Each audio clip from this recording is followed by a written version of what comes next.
Finally, education minister banned long hair in school. I believe I've seen a video of a young girl child who was trimming her natural long hair when she was crying. This became one of the biggest debates online. A lot of people were talking, reacting about this such act. Say a young girl, a bonity, or person who SHS, saa long hair no and send wetin yakọ SHS no. A lot of people react say, oh, there's no sense in this, like there pa na beye say akwado ko unity a there pa na beye enye hwe like nipa no nimade one. Say a lot of people were talking. Let's hear what some people also talk about this issue.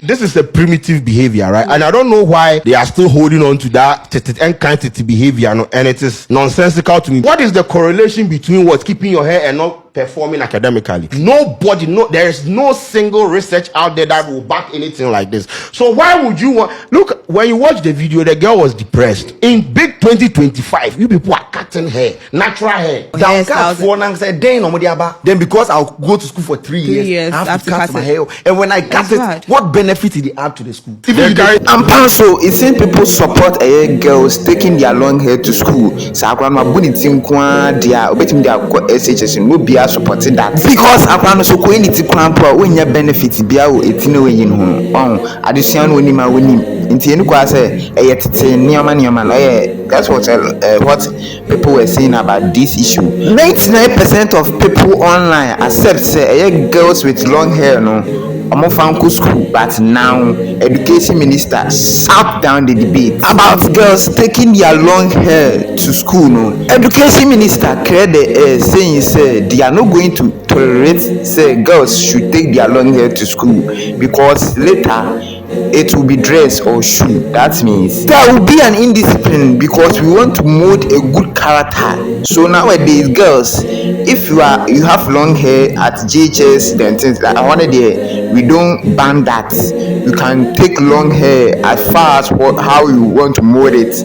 You can take it to JHS, nursery, kindergarten, and things. They will not talk about. But as far as for SHS, you cannot take long hair to the secondary level you want to go. So don't wait for someone to tell you before you go say you want to go and trim your hair. Don't take that long hair to that secondary school because you are not going to accept, because the education minister say from now onwards long hair is prohibited in SHS secondary school.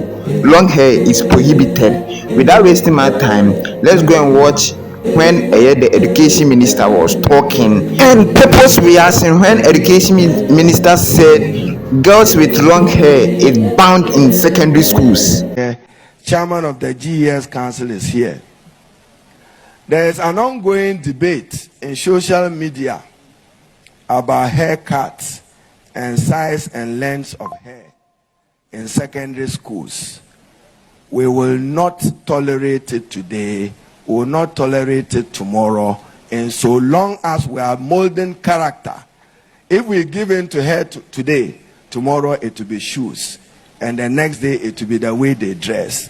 Therefore, as part of our disciplinary measures, headmasters and GES, you are accordingly empowered to take full control of how students behave on your campuses.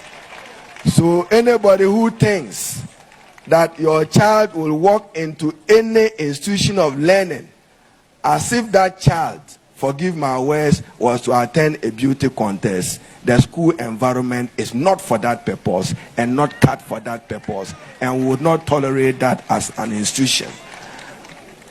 With the haircuts, dear, I think it needs to be done. In paying some, the most of this SHS in Kuala, in paying some, if you can't do this for 3 years, find a private school and attend. I find absolutely nothing wrong with children having to be put in the right way of discipline at this age.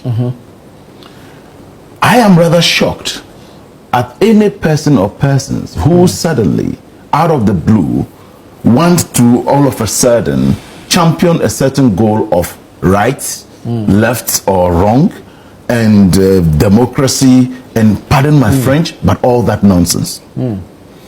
We have all been to school, haven't we? Indeed. even when we were in primary schools, you were told where to cut your short up to. It doesn't have to go below the knee level, your dress, your nails. Look, I mean, let's stop this nonsense. And I am very passionate about things of this nature. If we are today saying that you cannot cut or trim your hair, tomorrow we will now be saying that you can leave your nails. The next moment, then there's no need for uniforms. What is the purpose of all this? It is aimed at instilling some form of discipline in our children in the basic, primary, junior, and senior high schools. That is all. It is not to enslave them, or it is to keep them disciplined so that they learn to be disciplined after a while. When you go to tertiary, there's all the freedom there. My daughter, also had her hair, her natural hair as well. And she was always like, oh, she won't cut this hair. And I kept laughing always because at first she didn't know that when the time comes, she was. But you knew this. Yes. So, at the point, I had to again talk to her that, look, when he gets to this level, this is what has to happen. Then she was requesting that then she wants to go to a school where she'll be. But I had to rather explain to her that, look, it is not for anything. It is to ensure and instill discipline. I mean, it is not today that this is being instituted. It has been there long ago. So where from the proponents of free head suddenly, where are they coming from? And some are saying that, in fact, let me,